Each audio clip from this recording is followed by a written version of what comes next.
మించేం కడతారు ఎయిర్పోర్ట్లో.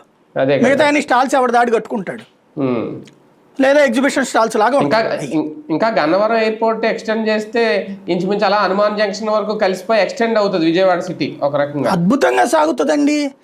ఏలూరు దాకా డెవలప్మెంట్ వచ్చేది, ఏలూరు జిల్లా అంతా కూడా. అవును, పశ్చిమ గోదావరి డెవలప్ అయిపోతుంది. తెలివైన వాళ్ళు అయితే అదేది చిలకలూరుపేట దగ్గర ఒక హైకోర్టు పెట్టుకొచ్చుకుంటే అప్పుడే బాగుండేది, అటు ప్రకాశం జిల్లా దాకా కలిసిపోయేది. లేదా హైకోర్టుని తీసుకెళ్లి ఆ ఒంగోలు దగ్గర ఎక్కడో పెట్టుంటే ప్రకాశం జిల్లా కూడా బాగుపడేది, ఇటు పక్కన వెస్ట్ గోదావరి కూడా బాగుపడేది. అది పెట్టుకుని ఉంటే అసెంబ్లీని తీసుకెళ్ళి అక్కడ పెట్టుంటే సరే పెట్టేశారు, అయిపోయింది.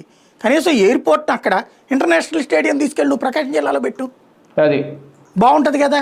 అవును, లేదు నువ్వు చెప్పిన 200 కిలోమీటర్లు ఏదో ఓఆర్ఆర్ పెడుతుంటావు కదా విజయవాడ గుంటూరు కలిపి, అటిట్లో పెట్టయ్యా నువ్వు. ఇప్పుడు గచ్చిబౌలి స్టేడియం ఊరు చివర ఉంటది, అవును, ఊరు మధ్యలో కాదు కదా ఉండేది.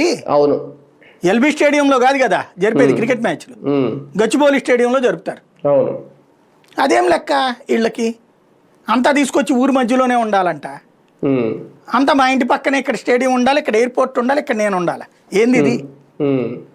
అంటే కంప్లీట్ గా ఒక కొత్త ప్రాంతాన్ని సృష్టించాలనుకుంటున్నారు చంద్రబాబు నాయుడు. కొత్త ప్రాంతాన్ని కాదు, సంపద అంతా మా చేతుల్లోనే ఉండాలనుకుంటున్నారు. కొత్త ప్రాంతాన్ని సృష్టించడం అంటే 200 కిలోమీటర్లు సృష్టించడం, అదే. అంతేగాని మొత్తం మా ఏరియాలోనే ఉండాలి, 29 గ్రామాల్లోనే ఉండాలంటే వాళ్ళ